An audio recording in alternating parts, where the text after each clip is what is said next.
यो पछिल्लो समय नेपाली काङ्ग्रेसको अधिवेशन चलिराखेको छ। राजनीति वृत्तमा यो काङ्ग्रेस नै चर्चामा छन्। बन्द सत्र पनि सुरु भयो हिजो बेलुकैदेखि। तर रामचन्द्र चाहिँ नयाँ खालको बखेडा झिकिराखेका छन् भन्ने छ।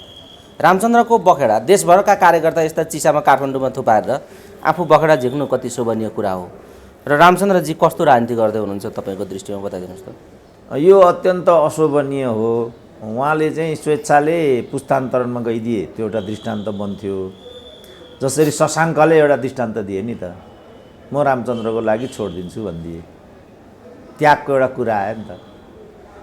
अब त्यसबाट एउटा इमेज बन्यो शशाङ्कको, नेताको छोरो जे भए पनि नेताकै छाँटको रहेछ, बिपीको छोरो जे भए पनि बिपीको एउटा गरिमा राख्यो भन्ने मेसेज गयो नि त। हुन त बिपी पनि पदको लागि सम्झौता गर्ने मान्छे त होइनन्, तर सिद्धान्तले र एउटा विचारले, प्रतिबद्धता र निरन्तरताले बिपीलाई त्यो एउटा अप्टिक लाउने ठाउँ कसैले छोड्दैनन्, समयले छोड्दैन नि त। भने चाहिँ अब एन मौकामा राइट टाइम राइट डिसिजन भन्छन् नि। अब अहिले चाहिँ भाइले भने जस्तो देशभरिका कार्यकर्ता अनि आछु र आतो गरेर राजधानीमा थुप्रिराखेका छन्। रामचन्द्र चाहिँ एउटा पदको चाहिँ ढिङ्नै गरेका गरे छन्। त्यस कारणले मैले पहिला पनि भनिसकेको छु, यो रामचन्द्रको शेरबहादुरसँगको सेटिङ हो। यो शेरबहादुरसँग उनको सेटिङ छ। तिमीलाई कोइराला परिवारले अगाडि बढायो भने बढाइहाल्यो, टु द लास्ट लडिरहनु, केही गरी उसले तिमीलाई छोडिदियो भनेदेखि म राष्ट्रपति बनाइदिउँला भनेको छ। त्यस कारण यो रामचन्द्रको सेटिङ धन्दा हो। यो अशोभनीय छ। कतैबाट पनि उनले गरेको, उनले लिएको कथित अडान चाहिँ मेसेजफुल छैन। मैले लेख्दा यो आलोच्य छ, उपयुक्त छैन। डाक्टर साहब, निर्वाचनको परिणाम के हुन्छ भन्ने कुराको टुङ्गो जनताले गर्नै बाँकी छ। निर्वाचनबाट परिणाम आउन बाँकी छ। तर तिमीलाई राष्ट्रपति दिन्छु, तिमीलाई प्रधानमन्त्री दिन्छु, म पार्टी अध्यक्ष हुन्छु, यसरी मिलाउनुपर्छ भनेर अहिले ती पदहरूलाई केन्द्रमा राखेर यो खालको समीकरणको स्थिति तयार गर्नु, यो खालको सम्झौता, यो खालको पदीय सहमति गर्नु कति वाञ्छनीय कुरा छ? के राष्ट्रपति बनाउने या प्रधानमन्त्री बनाउने राजनीतिक हैसियत त्यो म्यान्डेट नेपाली काङ्ग्रेसलाई नै दिन्छन् नेपाली जनताले भन्ने छ, या नेकपा एमालेलाई नै दिन्छन् या अरूलाई दिन्छन् भन्ने कुराको अहिले नै आकलन गरेर ती पदहरू बाँडफाँड गरेर यो सम्झौताको समीकरण बनाउनु उपयुक्त छ र होइन? उपयुक्त के आधारमा यिनीहरू यसो गरिराखेका छन् भन्ने एउटा प्रश्न छ क्या डाक्टर साहब। होइन, उपयुक्त छैन। आधारमा पनि पदीय बाँडफाँड हुँदैन। स्वार्थमा र लेनदेनमा न पदीय बाँडफाँड हुन्छ। किनभने नेपालको राजनीति भनेकै पदीय व्यवस्थापन हो नि त। राजनीति भन्ने वस्तुलाई राजनीतिक रूपमा बुझिएको छैन क्या हाम्रो देशमा। राजनीति भनेको धन्दा भएको छ। राजनीति भनेको धन्दा हो र, तर धन्दामा पनि यौन कर्मीहरूले एउटा ग्राहकसँग चाहिँ सहमति गरिसकेपछि त्यो रातलाई चाहिँ प्याक गर्छन् अरे क्या। यहाँ उनीहरूले चाहिँ त्यो यौन कर्मी जतिको पनि एउटा गरिमालाई र प्रतिबद्धतालाई कायम गरेनन् भन्ने कुरा आयो क्या। जस्तो अब यसमा मात्रै होइन नि त, एमालेमा पनि त्यही गर्थे। तँलाई राष्ट्रपति, तँलाई उपराष्ट्रपति, तँलाई फलानु भन्थे एमालेमा पनि। हामीले त्यो बारम्बार सुन्थ्यौँ। अब आजबाट माओवादीमा पनि त्यो कुरा आयो। एउटा सुदन किराँती भन्ने राईले चाहिँ पूर्वबाट भने जस्तो भएन भने मेरो पनि अध्यक्षमा दाबी रहन्छ भनेर ठोकिदिए। अब त्यहाँ पनि त्यही कुरा हुन्छ। सर्वत्र यो पदको लडाइँ हो नि त। यहाँ काहीँ पनि विचार सिद्धान्त भन्ने कुरा छैन। हुँदा यो गणतन्त्र भन्ने वस्तु पनि पदीय आधारमा नै ल्याएको प्रचण्डले। गिरिजाले ढिङ्नै गरे, किनभने काङ्ग्रेस त संवैधानिक राजतन्त्रवादी हो। फेरि 12 बुँदेमा राजतन्त्र अन्त्यको कुरा छँदा पनि थिएन। 62-63 जना आन्दोलन चाहिँ राजतन्त्र विरुद्ध हुँदा पनि होइन, गणतन्त्रको लागि हुँदा पनि होइन, धर्मनिरपेक्षताको लागि हुँदा पनि होइन। प्रचण्डले गिरिजाको मुख कसरी मिठ्याइदियो भने, गिरिजा बाबु गणतन्त्रमा नजाने हो भने त हजुर प्रथम राष्ट्रपति कसरी हुने त भनिदिए। गिरिजाले राल काटिहाले। त्यस्तो हो भनेपछि त्यस्तो हो। झ्याम्म गणतन्त्र आयो। गणतन्त्र आएपछि तिनै प्रचण्डले अब यसो गर्यो भने त शक्ति विकेन्द्रित हुन्छ। राष्ट्रपति कार्यालय पनि एउटा शक्तिको केन्द्रको रूपमा चाहिँ खडा हुने खतरा रहन्छ। त्यसले गर्दा गणतन्त्रमाथि चाहिँ धमिरा लाग्ने डर हुन्छ, त्यसकारण तिमीलाई हुँदैन भन्दै गिरिजाले वाङ खाए। त्यही बेथाले गिरिजा असामयिकमै उठ्दै उठेनन् नि, मरिहाले नि गिरिजा। त्यसपछि पद बिना त यहाँका नेताहरू खुट्टै टेक्न सक्दैनन् क्या। पद यिनीहरूलाई चाहिन्छ, भाषण गर्न यिनीहरूले पाउनुपर्छ, मञ्चमा यिनीहरू देखिनुपर्छ, टिभीलाई यिनीहरूले देखाउनुपर्छ, विदेश भ्रमण गर्न पाउनुपर्छ यिनीहरूले, बास अरू केही पनि चाहिँदैन। त्यसपछि यो गाई जात्रा देखिएको, यति हो तत्त्व कुरा। डाक्टर साहब, यो सुदन किराँतीले जुन अभिव्यक्ति दिए नि, प्रचण्डलाई टक्कर दिने परिस्थिति माओवादीभित्र पनि पैदा हुने सङ्केत हो यो। अब यो अहिले प्रचण्डलाई विस्थापित गर्ने या नेतृत्वलाई परिवर्तन गर्ने आवाज माओवादीमा पनि मुखरित बन्न खोजेको लक्षण हो यो। होइन, मैले यहाँ के देखेँ भनेदेखि यो राजेन्द्र लिङ्गदेनको विजयपछि चाहिँ यसले सोचान्तरणको सँगसँगै पुस्तान्तरणको कुरा र दलभित्रै एउटा विद्रोहको स्वरको एउटा लहर ल्याएको हो कि भन्ने जस्तो मलाई किन लागिराखेको छ भने आजसम्म यहाँ एउटा भनाइ के प्रचलनमा थियो भनेदेखि क्षेत्री बाहुन नै समस्याको जड हो भन्ने थियो र जबसम्म क्षेत्री बाहुन सत्तामा रहन्छ तबसम्म नेपाली जनताले चाहिँ सुख शान्ति र समृद्धि पाउँदैनन् भन्ने एउटा फुसुर कटन मुनि चाहिँ प्रभावित जस्तो तारन्तार सुनिन्थ्यो, देखिन्थ्यो। अब यो राजेन्द्र लिङ्गदेनको हिम्मत र विजयपछि अनि यो सुदन किराँतीको नाम आउनु चाहिँ संयोग मात्रै होइन कि भन्ने लाग्दैछ मलाई। र यिनीहरूले एउटा हिम्मत गरिदिन्छन् कि, किनभने माओवादी नेतृत्व पनि मृत जस्तै थियो, त्यहाँ पदको लागि मात्रै मरिहत्ते गर्ने। प्रचण्डको विकल्पको बारेमा हिजै पनि भनौँ न मोहन वैद्यले नै पनि अब विप्लवहरूले पनि तीभित्र चाहिँ एउटा प्रतिरोध गरेको भएर प्रचण्डले जसरी बेइमान गरिराखेका छन् माओवादी नाममा, जसरी चाहिँ एकलौटी गरिराखेका छन्, त्यसको विरुद्ध झन्डा उठाइदिएर जनयुद्धको एउटा मर्मधर्मलाई यस प्रकार चाहिँ बजार गर्न नदिएको भए त्यो एउटा ठुलो विषय बन्थ्यो नि त। अब त्यो नगरेपछि उनीहरू बिबिन्डिन थाले, 10 टुक्रा भयो माओवादी। बादल जस्ता, मणि थापा जस्ता अनेक किसिमका पात्र र प्रवृत्तिहरू त्यहाँ देखा पर्न थाले। अन्त्यमा चाहिँ विप्लव पनि त्यहाँ देखा पर्नु पर्यो। फेरि विप्लवको पनि केही जोर नचलेको मात्रै होइन, त्यो पनि एउटा दिग्भ्रम रहेछ भन्नेतिर नै विषय आइराखेको छ। त्यस बिचबाट चाहिँ सुदन किराँतीको जुन आवाज आइराखेको छ, मलाई लाग्छ यो चाहिँ राजेन्द्र लिङ्गदेनकै बाटो हो र यसले प्रचण्डलाई एउटा खतरा त्यहाँ पैदा गराइदिन सक्छ। अब हेरौँ अब खुट्टा टेक्छन् कि टेक्दैनन्, पदको बार्गेनिङ मात्रै हो कि, किनभने अघि पनि हामीले भनौँ नेपालको राजनीति भनेको पद मात्रै हो, पदका लागि मात्रै यिनीहरू मोलतोल गर्छन्। पदैले यहाँको सम्पूर्ण कुरा निरूपण गर्ने हुन्छ। पदीय व्यवस्थापन भयो, भागभण्डा गरे, प्रचण्डले लेनदेन गरे भने सुदन किराँतीको नाम पनि हराएर जान्छ। होइन भने मलाई लाग्छ यो राजेन्द्र लिङ्गदेनको बाटो हो, त्यो सम्भावनालाई पनि अहिले इन्कार गर्न सकिँदैन। सुदनलाई खुट्टा टेका भाइ भन्ने तपाईँको सल्लाह हो? मैले चाहिँ पुस्तान्तरणको पक्षमा म छु। प्रचण्डको हकमा त अझ बढी छु, किनभने ठुलो बेइमानी भएको छ त्यहाँ। एकदम पदमा मात्रै प्रचण्ड केन्द्रित छन्। पार्टीलाई धेरै दृष्टिकोणले दिग्भ्रमित बनाएको छ उनले। एमाले जस्तो एउटा दक्षिणपन्थी पार्टी, केपी ओली जस्तो एउटा आत्मकेन्द्रित व्यक्ति चरम माओवादी विरोधीसँग जसरी माओवादीले लगेर मिसाइदिए, त्यो उनीबाट भएको अक्षम्य एउटा गल्ती थियो। तर अहिले माओवादी जनलाई जसरी उनले बिबिन्ड्याएर फेरि लफन्ड्याएर ल्याएर केपी ओलीलाई समाप्त गरेको कुरालाई बहादुरीको रूपमा उभ्याउन खोजिराखेका छन्, यो अर्को दिग्भ्रम हो। माओवादीहरू यही गोल चक्करमा घुमिरहन्छन् र अन्ततः माओवादीको क्रेज, माओवादीको शौर्य, माओवादीको मर्म त्यो सबै विनष्ट भएर जान्छ। त यो त प्रचण्डबाट भएको ठुलो बेइमानी हो नि। यहाँ पदभन्दा अरू कुरा केही पनि छैन नि।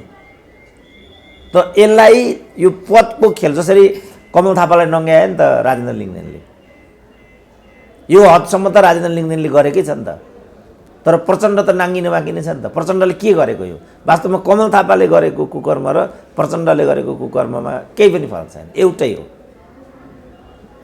यो यो यो खास्टोबाट कमल थापाले ती मुद्दालाई माथि चाहिँ घात र विचलन गरेका छन् यो बाटोबाट प्रचण्डले जनयुद्धको शौर्य र मर्मलाई घात र विचलन गरेका छन्। सार एउटै हो नि त, राजनीतिलाई व्यवसायीकरण गर्ने र चाहिँ तानाबाना बुनेर हालिमुहाली गर्ने, सार त एउटै हो नि त। हिंसाका चरित्र फरक भए पनि समग्रमा सार एउटै त एउटै हो नि त। डाक्टर साहब, यही कारणले राजेन्द्र लिङ्गदेनले जनताले चोर भन्न थाले नेतालाई भनेका हुन्। यस्तै हरकतले गर्दा उनले प्रश्न उठाइदिएका हुन्। यस्तै हरकतले पनि भयो, किनभने हिजोको भिडमा हामीले सुन्यौँ नि, ठुलो भिडले, त्यो भिड त काङ्ग्रेसको हो नि, काङ्ग्रेसको भिड हो, काङ्ग्रेसको भिड हो र नेता चोर होइनन् भन्ने भिड हो नि त। कसरी चोरमा चोर हामाहामी लाए त? त्यो राप्रपाको भिड हो र? यदि त्यो राप्रपाको भिड हुन्थ्यो भने यो प्रतिगामी षड्यन्त्र हो, प्रतिगामी आवाज हो, यसलाई यी दमन गर्नुपर्छ। तर प्रचण्ड त प्रतिगामी, लोकतन्त्र विरोधी, एउटा परिवर्तनलाई नरुचाउनेहरूले फैलाउने हल्ला मात्रै हो, हामी चोर होइनौँ भन्दै थिए। यो नारा पुरानो हो। हिजोको अवस्थामा हो भने त यो नारा लाउनेलाई ती कुट्थे, तर हिजो झन्डै कुटे खाने स्थिति भयो, उल्टै। प्रचण्डले त्यो भने तर एकजना मान्छेले पनि त्यसलाई ध्यान दिएन। हामीले प्रत्यक्ष सुन्यौँ नि। यदि त्यो राप्रपाको जमातमा हुन्थ्यो भने यो प्रतिगामी षड्यन्त्र यसलाई यहीँ सिद्ध्याउनुपर्छ भन्ने थिए, कुट्ने पनि थिए होला। त्यही भिरकुटी मण्डप होइन, प्रचण्डलाई थप्पड हान्ने केटालाई माओवादीजनले ती कुटी कुटी रक्तामी बनाएको त्यही ठाउँ होइन, रक्तामी बनाएका थिए। अनि खोइ त ती कहाँ गए त अहिले? त्यसकारण राजेन्द्रले त्यो भनेको चाहिँ गाउँको जनध्वनि त्यहाँ प्रतिध्वनित भएको। तर हिजोको दुखान्त के छ भने त्यो यस्तो ठाउँमा भनिएको छ, जो नेता भनेका पशुपतिनाथको मन्दिर हुन् भनेर विश्वास गरेर 70 वर्षदेखि पुजिआएका थिए। तिनै पुजित पुष्पित नेताहरूको भिडमा एउटा असान्दर्भिक मान्छेले गएर तिमीहरू चोर हो भनिदियो र ती पशुपतिनाथका भक्त र पुजारीहरूले नै हो चोर भनेर चाहिँ जय जयकार गरे। यो त घातक छ नि लोकतन्त्रका लागि त। तर यही सही आवाज हो, नेताहरूलाई चोर नै भन्छन् ठाउँ ठाउँमा। अहिले त चिया पसल इत्यादिमा नेताहरूको गुणगान गायो भने त ती कुटे खाइन्छ। हिजो त्यो गर्दा नगर्दा कुटे खाइन्थ्यो। कतिले त मलाई नै कुट्न आएका छन्, तिमीहरूको नेताहरू ठिक छैनन्, यिनीहरू गलत मान्छे हुन् भन्दा कति ठाउँ त मैले नै कुटे खाने स्थिति बनेको छ। अब अहिले किनभने म त largely pro democracy, pro communism मान्छे हुँ म त। नेताहरूमाथि मेरो आलोचनात्मक दृष्टिकोण मात्रै छ। नेताहरूलाई समाप्त पार्नुपर्छ भन्ने स्कुल अफ थट होइन मेरो त। त्यसकारण म त आलोचनात्मक दृष्टिकोण मात्रै राख्छु। जहाँ वास्तवमा नेता र व्यवस्थामाथि प्रहार हुन आँट्यो भने त म त ढाल भएर उभिन्छु। मेरो स्कुल अफ थट त यो। तर मैले ढाल भएर उभिन सक्ने स्थिति अब विद्यमान रहेन। चोरै हुन् यिनीहरू भन्यो भने मात्रै मेरो टाउको बच्छ, नत्र भने मेरो पनि टाउको जान सम्भावना हुन्छ। अब चाहिँ अवस्था यहाँ आयो। तर प्रचण्डले हिजो त्यो कुरा मानेनन्। यो गलत हो भने तर उनीहरूकै मासले होइन तिमी नै गलत हौ भन्दै प्रचण्ड लुरुक्क त्यहाँबाट भाषण दिने बित्तिकै भागे अरे भन्ने मैले सुने। डाक्टर साहब, अब यो नेता भनेको चोर हो भन्ने कुरा नै मूल प्रवाह भएर जनतामा गयो भने कस्तो परिस्थिति बन्ला राजनीतिक रूपमा? यो त एउटा शुभ सङ्केत त होइन। यो के हो? यो शुभ सङ्केत होइन, यो शुभ सङ्केत होइन। तर नेताहरू चोर हुन् कि मान हुन्? होइन, 10,000 मान्छेले एकै स्वरमा चोर हो नेता भने के अचम्म लाग्दो कुरा छ। अब यो नै मूल प्रवाह हो भनेर बुझ्दैन र त्यस्तो हुन गइदियो भने यसले दिने परिणाम के हुन्छ? यसले सकारात्मक परिणामको सङ्केत हो यो, या यसले दुखान्त स्थिति निम्त्याउन सक्छ? के हो यो? त सङ्केतात्मक हो। तिमीहरूको अवस्था के छ भन्ने आवाज हो, त्यो प्रतिनिधि आवाजै हो त्यो। तर मार्क्सले भने जस्तो दुनियाँको बारेमा व्याख्या गर्नु महत्त्वपूर्ण कुरा होइन, दुनियाँलाई बदल्नु महत्त्वपूर्ण कुरा हो। हिजोको कुरा गर्ने भने नारा लगाउनु, नेतालाई चोर भन्नु, गाली गर्नु मात्रै महत्त्वपूर्ण कुरा होइन, त्यसलाई सार्थक बनाउनुपर्छ। तर सार्थक बनाउनेपट्टि नेपाली जनहरू देखिएका छैनन्।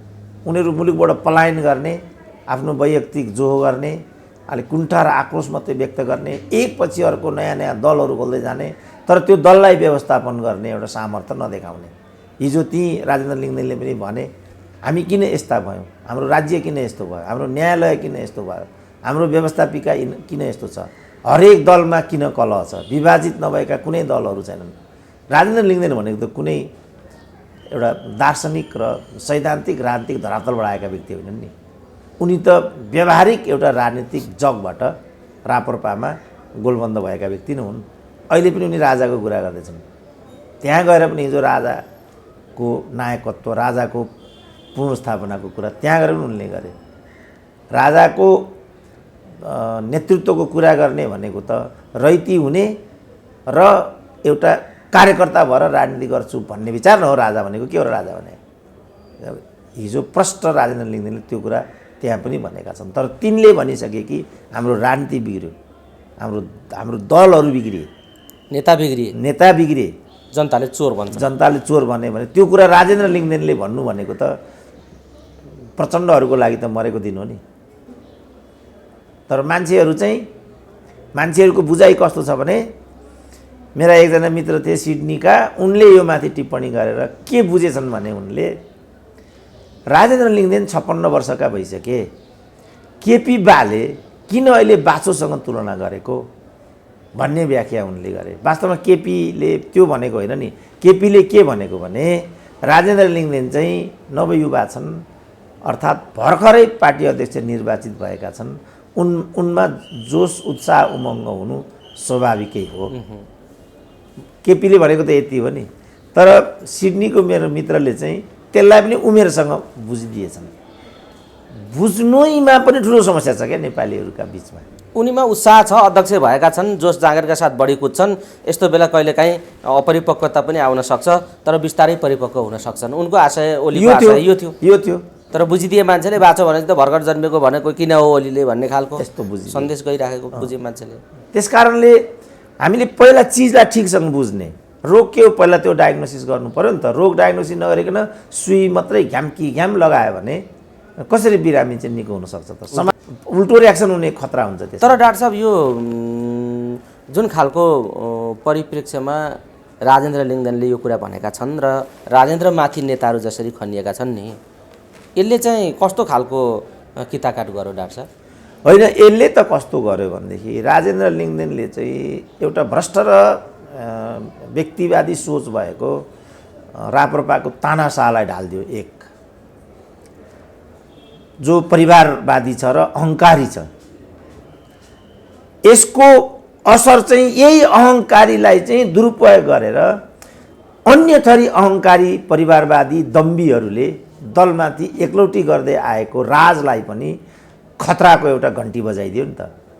त्यसपछि उत्पन्न भएको प्रतिक्रिया हो त्यो। र ती दलहरूमा पनि सर्वत्र अन्धभक्त र दासहरूको प्रभुत्व र वर्चस्व छ, जो नेतालाई जय जयकार गरेर एउटा पद हत्याउने भन्दा अरू बुझ्दैन, देख्दैन। भनेपछि त्यो स्वर्गको राजमा एउटा तरङ्ग पैदा गराइदियो। राजेन्द्र लिङ्गदेन भनेको रानी पोखरीमा फ्याँकिएको एउटा सानो ढुङ्गाको टुक्रो हो, जसले त्यहाँ हानिदिने बित्तिकै एउटा ठुलो तरङ्ग र हलचल पैदा गरिदिन्छ। त्यहाँ माछाहरू हुन्छन्, त्यहाँ गडौलाहरू हुन्छन्, त्यहाँ अन्य जीवजन्तुहरू हुन्छन्। ती जम्मै हामीलाई आएर आयो कि भनेर मुख गर्छन्। दुर्भाग्यले त्यो पत्थरको सानो टुक्रो हुन्छ। राजेन्द्र लिङ्गदेन चाहिँ त्यो, उनले त्यो तरङ्ग पैदा गरिदिए। अब तरङ्ग त पैदा भयो। तरङ्ग यति तरङ्गित भयो कि रानी पोखरीमै गएर फेरि अर्को ढुङ्गै, यहाँ त पत्थरको टुक्रा मात्रै हानिएको थियो, त्यहाँ त ढुङ्गै हानियो र तिमीहरू चोर हौ, तिमीहरूलाई चोर भन्ने कार्यकर्ताहरू यी हुन् भनेर आफ्नै कार्यकर्ता मार्फत अनुमोदन गराइदियो। यो काम पनि राजेन्द्र लिङ्गदेनले अचम्म के लागिरहेछ भने इभन मैले 12 अन्तर्वार्ता दिइसकेँ अन राजेन्द्र लिङ्गदेन। कत्रो कुरा हो त यो? आवश्यक विषय होइन नि यो। किनभने राजेन्द्र लिङ्गदेनको त्यो हाइट होइन नि। तर हाइटीहरूलाई ढालेको हुनाले राजेन्द्र लिङ्गदेनले यो हाइट गेन गरे। कमल थापा भनेको त हाइटी हो नि, प्रचण्ड त हाइटी हुन् नि। राजेन्द्र लिङ्गदेनको जगमा यिनीहरूलाई चाहिँ विषयवस्तु बन्नुपर्ने दिन भनेको त दुखान्त हो नि यी हाइटी नेताहरूको। डाक्टर साहब, यी परिस्थितिहरू पछिल्लो समय राप्रपा लगायत काङ्ग्रेसको त्यो खुल्ला सभा, अब परिणामले निर्वाचनमा के दिन्छन् काङ्ग्रेसले चाहिँ हेर्न बाँकी छ केही घन्टा। तर राजेन्द्र लिङ्गदेनको विजयी भएको अवस्था र काङ्ग्रेसको यो खुल्ला सभा, यी 2-3वटा घटना अनि माओवादीभित्र अर्को अध्यक्षको दावेदारीको अर्को स्वर, यी कुराहरू हेर्दाखेरि तपाईँ जे भनिराख्नु भएको थियो विगतमा, यो बदल्नुपर्छ भन्ने कुरा र रूपान्तरणका लागि यो नेतृत्व चाहिँ अब गरी खाँदैन, यसलाई प्रतिस्थापन गर्नुपर्छ भन्ने खालको विस्थापन गर्नुपर्छ भन्ने खालको जुन आवाज थियो त्यसले मूर्त रूप क्रमशः लिन सुरु गरेको हो राजनीतिमा? तपाईँको विचारले मूर्त रूप लिन सुरु गरेको हो? होइन, मैले मूर्त रूप लिन सुरु गरेको हो भन्ने चाहिँ निष्कर्षमा म अहिले पुग्दिनँ। किनभने भर्खरै हामीले केपी ओलीको निर्वाचन देख्यौँ, छोएन नि त, त्यहाँ गैँडाको छाला रहेछ नि त एमाले पङ्क्ति त। नत्र भने भीम रावललाई नै उठाइदिएको भए पनि त एउटा धक्का राजेन्द्र लिङ्गदेन त हो नि। भीम रावल भनेको एमालेको राजेन्द्र लिङ्गदेन हो, तर राजेन्द्र लिङ्गदेन सफल भए, भीम रावल सफल भएनन्। त्यसकारण मैले भने यो प्रश्न पुस्तान्तरणको होइन, यो नेतृत्व सोचान्तरणको हो। राप्रपामा सोचान्तरणको प्रक्रिया देखा पर्यो। पहिला सोच्यो नि त राप्रपा जनले, यो कमल थापा भन्ने फटा हो, यो मान्छेलाई हामीले बोकेर हिँडिरह्यौँ भनेदेखि राप्रपाको भविष्य हुने छैन। राजेन्द्र लिङ्गदेनले भृकुटी मण्डपमै यो कुरा भनेको छ। यो कमल थापा विरुद्धको विद्रोह होइन, यो चाहिँ राप्रपाको जीवन मरण हो। 18% भोट ल्याउने राप्रपा आज 0मा आयो भनेपछि हामी यही बाटो हिँड्यौँ भनेदेखि हामी सिद्धिन्छौँ। ढल्ने कि उठ्ने भन्ने कुरा हो। राजेन्द्र लिङ्गदेनले भनेकोलाई राप्रपा जनहरूले गम्भीर रूपमा लिए र धक्का दिए। त्यहाँबाट राजेन्द्र लिङ्गदेनको उठान सुरु भयो। अब यही चिज एमाले गरेन, अब काङ्ग्रेसले गर्छै गर्दैन त? प्रश्न यो हो। हामीले जहाँ यो रेकर्ड गरिरहेको छौँ त्यहीँ सुन्यौँ शेरबहादुर जेउपा जिन्दाबाद, शेरबहादुर देउपा जिन्दाबाद। हामी त शेरबहादुरको गढमा आएर यो अन्तर्वार्ता दिँदै रहेछौँ। त यो जिन्दाबाद अब त्यहाँ पुग्दैछ। त्यहाँ पनि यही जिन्दाबाद भयो भने त राजेन्द्र लिङ्गदेनको काम त त्यहाँ आएन भन्ने देखियो नि त। त्यसकारण पहिला काङ्ग्रेसहरूमा पनि सोचान्तरण आउनुपर्छ। आज काङ्ग्रेसले किन डेमोक्रेसीलाई सार्थक बनाउन सकेन भने शेरबहादुरहरू बाधक हुन् त्यसको लागि। किनभने यो नेतृत्वले लोकतन्त्र र कम्युनिजमलाई सार्थक हुन दिँदैन। यो नेतृत्व भनेको लोकतन्त्र र कम्युनिजमलाई खेतीबाट कुत उठाएर खाने नेतृत्व हो। यसले कुत मात्रै खान्छ, यसले माटोलाई पनि उर्वर बन्न दिँदैन र मोहीलाई पनि यसले आत्मनिर्भर हुन दिँदैन। आफू मात्रै कुत खान्छ सुती सुती। त्यसकारण पहिला यो चिजलाई बुझिदिनु पर्यो। यो चिजलाई बुझ्ने प्रक्रिया एमालेमा देखा परेन, काङ्ग्रेसमा पनि देखा नपरेको हुनुपर्ने भन्ने नै मलाई लाग्छ। अब हेरौँ काङ्ग्रेस कति पानीमा छ। जसरी देउवाले आफ्नो उम्मेदवारी किन केका लागि भन्ने कुरा बताए थोरै, उनको भनाइ लोकतन्त्रलाई मजबुत बनाउन, समग्र त्रासहरूलाई अन्त्य गर्न, शासकबाट जनता डराउनु पर्ने, त्रसित हुनुपर्ने कुराको अन्त्य गर्न र काङ्ग्रेसलाई स्थानीय तहदेखि केन्द्रीय सरकारसम्म विजयी गराउन, काङ्ग्रेसको सरकार बनाउने कुराको ग्यारेन्टी लिनका लागि मलाई जिताउनुपर्छ, म त्यो काम गर्छु भन्दैछन् शेरबहादुर। शेरबहादुरले त्यसो गर्न सक्छन्? त्यो सक्छन्। शेरबहादुरको भोट माग्ने जुन विधि छ यो कस्तो देख्नुभयो तपाईँ? त्यो एकदम गलत छ। सक्छन् सक्दैनन् भन्ने कुरा दोस्रो भयो। उनले त्यहाँ भनेको कुरा आफै एउटा आतङ्कको प्रतीक हो। उनले 3 चोटि जित्छु जित्छु जित्छु, जिताइन्छ जिताइन्छ जिताइन्छ यो भनेका छन्। कसरी जिताइन्छ, कसरी जित्छु? म जनताको छेउमा आउँछु। नेपाली काङ्ग्रेस निरन्तर लोकतन्त्रका लागि प्रतिबद्ध भई लडिआएको पार्टी हो। जनताहरूले मलाई जिताउँछन् भन्नेमा पूर्ण विश्वास छ र आशावादी छु। यो सन्देश लिएर तपाईँहरू गाउँमा जानु होला। यति होइन भन्नुपर्ने, जित्छु जित्छु जित्छु, जिताइन्छ जिताइन्छ, के भने त्यस्तो? यही नै आतङ्कको पर्याय हो। यो यसको मूल नै गलत छ। होइन, मतपेटिका फ्याँक्छु च्यात्छु भने हो कि अरू के छ? जिताइन्छ भने के नि? जिताइन्छ भने के हो? जिताइन्छ भनेको प्रहरी लगाइन्छ, गृहमन्त्री हाम्रो छ, प्रधानमन्त्री म छु, नेपालको प्रशासनिक संयन्त्र सजिलै किनबेच भइहाल्छ। अन्यथा मलाई गरेनौ भनेदेखि यहाँ अर्कै हुन्छ, तिमीहरू हार्छौ, सिद्धिन्छौ। यही न हो कुरा? अनि यो चाहिँ लोकतन्त्र हो त भने? यसले आतङ्क सिर्जना गर्दैन? नेपालका राजनीतिक दल तात्विक रूपमा भिन्न छैनन्। यिनीहरू एउटै हुन्, यिनीहरूको प्रवृत्ति एउटै छ, खालि शैली आफ्नो छ। प्रचण्डको आफ्नै शैली छ, ओलीको आफ्नै शैली छ, शेरबहादुरको आफ्नै शैली छ। शैलीगत भिन्नता मात्रै हो। यिनीहरूको आचरण र अभ्यासमा केही पनि फरक छैन। त्यसकारण जे हिजो शेरबहादुरले भनेका छन् त्यो एकदम आपत्तिजनक छ। मलाई शक्तिमा राखेर, मलाई शक्तिमा राखिरह्यो भने मात्रै तिमीहरूको भाग्य र भविष्य छ भन्दैछन् उनले। यो भन्न पाउँदैन, देशको कार्यकारीले यस्तो भन्न पाउँदैन। यो नै आतङ्कको स्रोत हो। डाक्टर साहब, यो किन उनले त्यसो भने भन्ने कुरालाई आधार मान्ने हो भने उनी शक्तिमा छन्, शक्तिको दुरुपयोग गर्छु भन्ने नै मनोविज्ञान हो शेरबहादुरको? होइन होला, तर त्यसले त्यही कुरा जनाउँछ। उनले के भने मलाई जिताओ किनभने तिमीहरूले जित्नु छ। गाउँदेखि वडादेखि केन्द्रसम्म म जिताउँछु, जिताइन्छ भनिराख्नु कुरै त्यही हो नि त। किनभने यिनीहरूलाई एउटा भ्रम के छ भने चुनाव जित्नको लागि पावरमा बस्नु जरुरी छ। विगतले के देखायो भने जब जब नेपाली काङ्ग्रेस पावरमा छ तब तब ऊ हारेको छ। यो त ठुलो भ्रम हो नि। त्यसकारण यो भ्रमबाट उनीहरू मुक्त भए नराम्रो हुँदैन, राम्रै हुन्छ। तर यिनीहरू चाहिँ भ्रामक मानिसहरू हुन्, स्वार्थी मानिसहरू हुन्। सत्तालाई दुरुपयोग गरेर कमाउने धमाउने चुनाव जित्ने लज्जास्पद कुरा हो नि। एउटै नेता 10 चोटि प्रधानमन्त्री हुने, एउटै नेता 14 चोटि मन्त्री हुने, अनि अन्त्यमा गएर बालुवाटारमा गएर जाकिने, भ्रष्टाचारको एउटा फाइल बोकेर जीवन बिताउनु पर्ने, लज्जास्पद होइन? लोकतन्त्र भनेको के बुझ्दैनन् क्या यिनीहरू? मलाई अचम्म लाग्छ। लोकतन्त्र भनेको जीवन प्रणाली होइन, जीवन दर्शन होइन लोकतन्त्र भनेको। लोकतन्त्र भनेको जसरी पनि पावरमा जाने, मन्त्री हुने, छोराछोरीलाई विदेशमा स्थापित गराउने, अनि जीवनभर भ्रष्टाचारको फाइल बोकेर अदालतको चक्कर काट्ने, यही हो लोकतन्त्र भनेको। यही हो नेता भनेको। सबै नेताहरूको त्यही छ त अहिले। उनी केपी ओलीमाथि पनि बढी खनिए आफ्नो अभिव्यक्तिमा।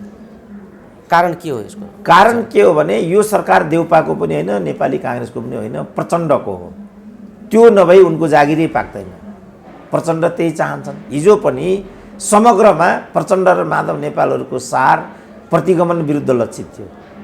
माधव नेपालले राजाको कुरा त्यहाँ लिएर आए। राजाको कुरा त्यहाँ कसरी आकर्षित हुन्छ भनौँ त?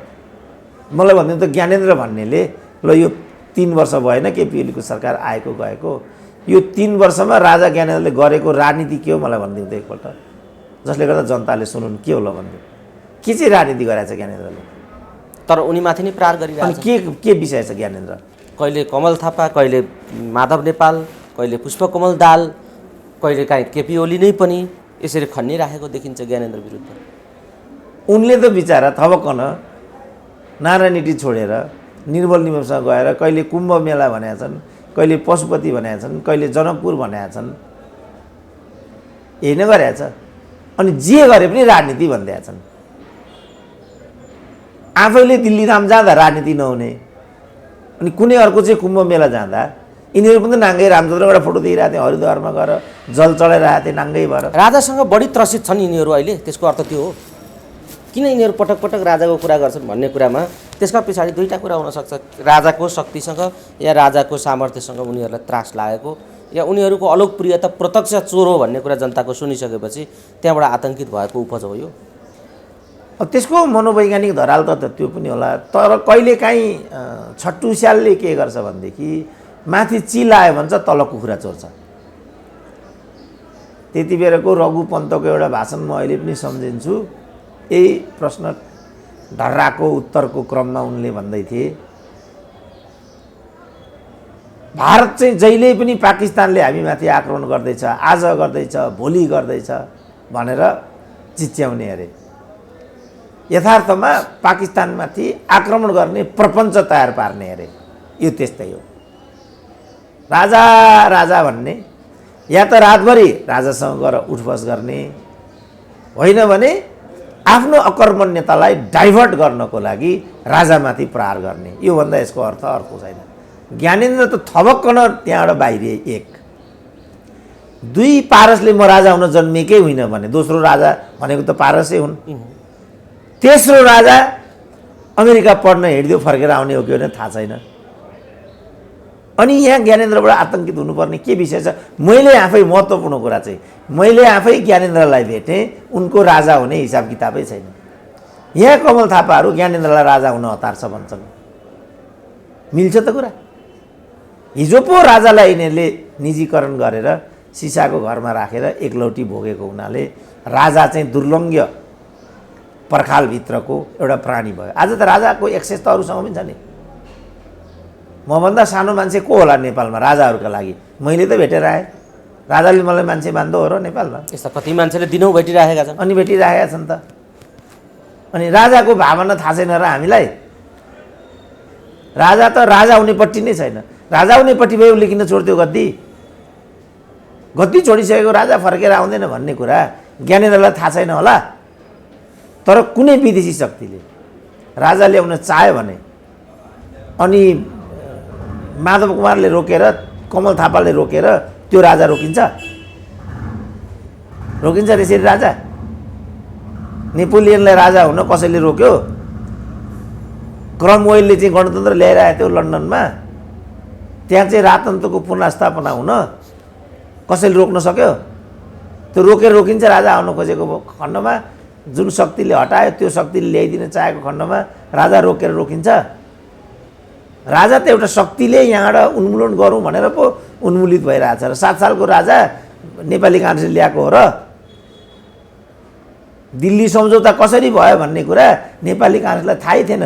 बिपीले गोरखपुरमा सुनेको दिल्ली सम्झौताको कुरा। एकजना मान्छेले अहिले पनि भन्न सक्दैन दिल्ली सम्झौता के हो। इभन ए सिङ्गल बिपीले के भनेको छ नि, यो मिथ हो भनेको छ। र मिथ कहिले पनि सत्य हुँदैन। सत्य के हो भने दिल्ली सम्झौता कहिले भएकै छैन। तर हामी दिल्ली सम्झौताको कोर्समा पढाउँछौँ। के पढाउँछौँ हामीले? के हेरेर पढाउँछौँ? ल देखास् त एकजनाले दिल्ली सम्झौता कहाँ भएको थियो, कहिले भएको थियो, कसले सही गरेको थियो? यहाँका मान्छे सुगौली सन्धि नै भएको थिएन भनेर हल्ला गर्छन्। सुगौली सन्धि नभए हाम्रो देशको सिमाना कसरी बन्यो त? के भन्दैछु भन्ने नै थाहा हुँदैन मान्छेलाई। आज आएर सुगौली सन्धिको सकलप्रति खोए भन्छन्। सुगौली सन्धिको सकलप्रति फेला परेन भने अब हाम्रो देशको वैधता सिद्धियो त? त्यसो भने 1947 को ट्रापाटाइट एग्रिमेन्टको सक्कल कपी पनि छैन। कहाँ छ त्यो भन्दै हुन् त? त्यसो भने गोर्खा भर्तीको वैधता सकिन्छ त? गोर्खा भर्ती भएन त विगतमा? स्याले यस्तोमा चाहिँ हल्ला गर्ने हाम्रो बानी छ।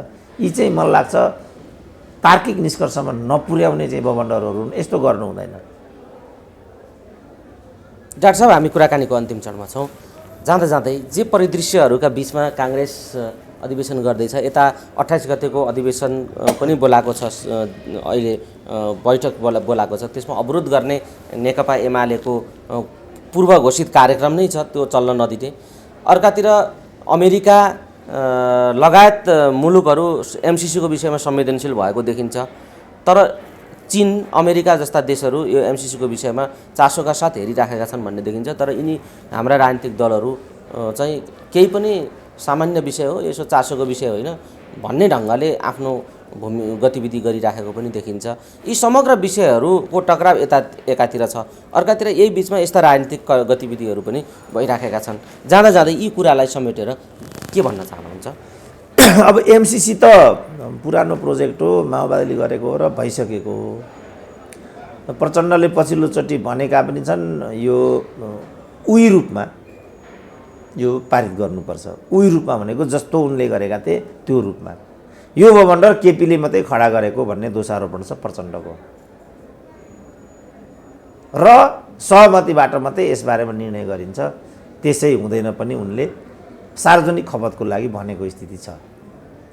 अब हाम्रो किता के हो त्यो प्रश्न पार्नुपर्छ। एमालेले आफ्नो किता के हो प्रश्न पार्नु पर्यो।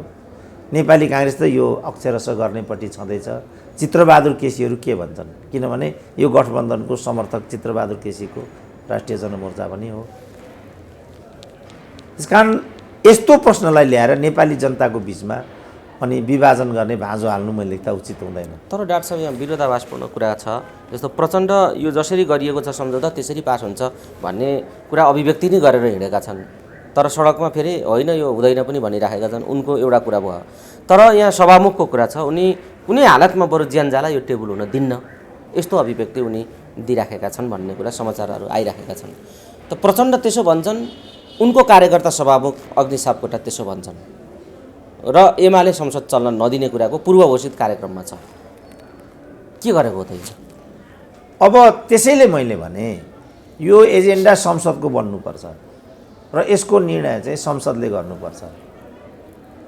अग्नि सापकोटा के भन्छन् के भन्दैनन्, किनभने अग्नि सापकोटा मात्रै होइन, यस्तो कुरा त कृष्णबहादुर महरा पनि भन्थे र अहिलेसम्म कृष्णबहादुर महराले प्रश्न पार्न सकेको छैन कि वास्तवमा उनीमाथिको केटी काण्ड किन लागेको थियो। आफै उनी बोल्दैनन् नि मेरो यो काण्ड के हो भनेर एक शब्द बोलेको छ नि त आजसम्म। उनले प्रचण्डलाई पनि सोधेको भनेर सुनिएको छैन। तिमीले किन त्यो गरेको भनेर प्रचण्डलाई सोधे भन्ने पनि सुनिएको छैन। त भनेपछि यो सार्वजनिक खपतको लागि यो जनतालाई एउटा दिग्भ्रममा राखेर आफ्नो उल्लु साध्नको लागि यस्ता किसिमका हरकतहरू यिनीहरूले गरिआएको विगत छ। अग्नि सापकोटाले त खुल्लमखुल्ला के भनेको छ भने मेरो लागि 72 सालको संविधानभन्दा प्रचण्ड धेरै माथि हुन्।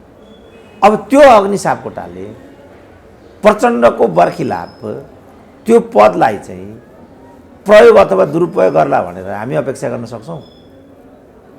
त्यसकारण उनले यो या त यो भनेकै नहुनुपर्छ, भनेको भए पनि यो सार्वजनिक खपतको लागि भनेको मात्रै कुरा हो, एउटा दिग्भ्रम खडा गर्ने र एउटा ढाल बन्ने प्रचण्डको। र प्रचण्डले चाहिँ यस्तो गरिकन एउटा यस्तो बिन्दु खडा गर्ने जुन बिन्दु पारित गर्दा अनुकूल हुन्छ भने पारिततिर लगिदिने, विरोध गर्दा अनुकूल हुन्छ भने विरोधतिर लगिदिने रणनीति मात्रै हो यो। त्यसकारण मैले भने यसलाई लिएर हामीले लडाइँ गर्ने होइन। यी दलहरू नै जहाँ चाहिँ 6वटा सरकार संलग्न छन्, यो संसद नै जसलाई हामीले पालेका छौँ, यो विषयवस्तु उनीहरूको हो। जहाँसम्म नेपाली जनताको कुरा हो हामी एमसिसीको पक्षमा छैनौँ, यति हो हाम्रो। यसमा हामी विभाजित हुने नै होइन। कोही चाहिँ हाउस घेर्छौँ भन्छन्, कोही हात काट्छौँ भन्छन्, कोही जमिनमा गाड्छौँ भन्छन्। त्यो गरेर एमसिसी रोकिन्छ त? त्यो गरेर टनकपुर रोकियो होइन? टनकपुर रोकियो भन्दा पनि टनकपुर गर्दा कसैले त्यसो गर्न सक्यो त भन्ने पनि प्रश्न छ नि। टनकपुर गर्नेहरूलाई, कालापानी गर्नेहरूलाई त्यसो गर्न सक्यो त कसैले? त त्यसकारण रोहितले ठिक भनेको छ। यो जसले पहिला चाहिँ पारित गरेको त्यसलाई फाँसी दिनुपर्छ भनेको छ। व्यक्तिलाई काट्दै हिँड्ने होइन, ज्यान मुद्दा लाग्दैन त्यसो गर्यो भने। राष्ट्रिय अपराध गर्नेहरूलाई त दण्डित पो गर्नुपर्छ त राज्यको कानुन अनुसार। ल एउटालाई काट्यो, जस्तो गोडसेले चाहिँ गान्धीलाई चाहिँ बम हाने, अनि के भयो त? पाकिस्तान आयो, गोडसे मरे, सिद्धियो। मतलब उनी थुनिए, गान्धीको ज्यान त गइगयो, पाकिस्तान त गइ नै गयो। आयो त पाकिस्तान। तर पाकिस्तान दिनेलाई दण्डित त गरे नि। दण्डित गरे त के पायौँ त हामीले? खालि त आत्मरति मात्रै भयो। दण्ड यस्तो हुनुपर्छ, त्यो वास्तवमा विधिसम्मत देखिनु पर्यो र त्यसको अर्थ हुनु पर्यो। जस्तो 4 शहीदहरूलाई राणाहरूले दण्डित गरे, हामीले लोकतन्त्र पायौँ नि। अमेरिकाले सद्दाम हुसेनलाई दण्डित गर्यो, अमेरिकाले के पायो त? अझ अप्ठ्यारोमा पऱ्यो नि इराकका जनता त। कति अफगानीहरू मरे होला, भाग्नु पऱ्यो कि परेन त्यहाँबाट अमेरिकाले? अन्तत कयौँ अमेरिकीहरूको त्यहाँ ज्यान गयो। के अर्थ भयो त त्यस युद्धको? युद्ध पनि अर्थपूर्ण हुनु पर्यो। जुन चाहिँ स्टालिनले हिटलरको विरुद्धमा द्वितीय विश्वयुद्धको प्रस्तुत गरेका थिए। रुसी समाजमा के भनिन्छ भने द्वितीय विश्वयुद्धमा नपरेको एउटा पनि घर छैन अरे त्यहाँ। तर उनीहरू केमा गौरव गर्छन् भने हामीले फासीवादलाई परास्त गर्यौँ, हामीले हिटलरलाई परास्त गर्यौँ र हामी चाहिँ विजयी बन्यौँ, फासीवादलाई पराजित गर्यौँ। त्यो युद्धको मर्म यो छ। अब यो लडाइँको के मर्म हुन्छ त? गोत्सेको के मर्म बन्यो त त्यहाँ? किनभने योजना अनुसार सहमतिबाट नै पाकिस्तानको विवाद, यो गान्धीले गरेको पनि होइन, यो त इतिहासको विरासत हो। त्यहाँ त मुस्लिम लिग थियो सुरुदेखि नै, सँगसँगै जिन्नाले चाहिँ सङ्घर्ष गरेका थिए अलग राष्ट्रको लागि। अन्त्यमा सहमतिबाट पाकिस्तान विभाजित भयो। त्यसरी हेर्ने हो भने त फेरि पाकिस्तान पनि विभाजित भयो। त्यसो भने त कसलाई मार्ने? जिन्नालाई मार्ने कि त्यति बेरको राष्ट्रपतिलाई मार्ने? त मारेको मारे समस्याको समाधान हुन्छ त? त्यसकारण यसरी व्यक्तिलाई मारेर नेतालाई जमिनमा गाडेर समस्याको समाधान हुँदैन। समस्याको समाधानको लागि चाहिँ हामी वास्तविकमा उभिनुपर्छ। वास्तविकता भनेको के भने यो एमसिसी भन्ने प्रोजेक्टमा 6वटा सरकार संलग्न छन् र अहिलेका सबै प्रमुख राजनीतिक दलहरू त्यसको मतियार हुन्। नेपाली काङ्ग्रेसले त अन्त्यमा हस्ताक्षर मात्रै गरेको र यसको निर्णायक हस्ताक्षरकर्ता चाहिँ आफै कृष्णबहादुर महरा हुन् परराष्ट्र मन्त्रीको रूपमा। यसको जग बाबुरामले हालेका हुन् र त्यसको पार्टी अध्यक्ष प्रचण्ड हुन्। हामी नेपाली जनताबाट यसको समाधान खोजिरहेका छौँ भनेपछि समाधान आउँछ त्यहाँबाट। कतिले त मलाई यसको लागि दोषी देखिरहेछन्, अनि ममा छ यसको समस्या। यसको लागि एउटा बौद्धिकहरू आयोग पनि गठन गरेको छ। खोज्नु न ती बौद्धिकहरू को हुन्, बरु गद्दार हुन् नि तिनीहरू। त्यो गरौँ न बरु, त्यो नगर्ने। अनि सुरेन्द्र केसी सिआइएको एजेन्ट मैले गरे हो र यो एमसिसी हो, यो गलत बाटो हो। यसबाट न एमसिसीको अपराधी पत्ता लाग्छ न यो उपयुक्त विधि हो, यो अनुपयुक्त हो। यो अपराधीहरूलाई उन्मुक्ति दिने तरिका हो, अपराधीहरू उम्किन नपाउन्। एमसिसीका वास्तविक अपराधीहरूलाई नङ्ग्याउनु एउटा कुरा हुन्छ, तर अराजकतापूर्ण कुरा गर्दै हिँड्नु चाहिँ बिल्कुल मिल्दैन। हाउसले यसको जे उपयुक्त हुन्छ त्यो निर्णय गर्नुपर्छ र उनीहरूले त्यो निर्णय गर्छन्, किनभने तिनीहरूलाई वैधता छ जसलाई हामीले भोट हालेका छौँ। तिनै अपराधीहरू भोलि निर्वाचनमा आउँछन्, फेरि हामी तिनीहरूलाई निर्वाचित गरेर पठाउँछौँ भने अनि यसको दोष सुरेन्द्र केसीको हो। यो प्रश्नलाई केन्द्रमा ल्याउनुपर्छ। अरू तफसिल हुन्, त्यसबाट समाधान आउँदैन। त्यो उपयुक्त तरिका होइन, विधि होइन। हस् डाक्टर साहब, समय दिनुभयो। विविध सन्दर्भहरूमाथि केन्द्रित रहेर कुराकानी गर्ने समय प्राप्त भयो। यो समय र संवादका लागि यहाँलाई धेरै धेरै ल हस्, धन्यवाद।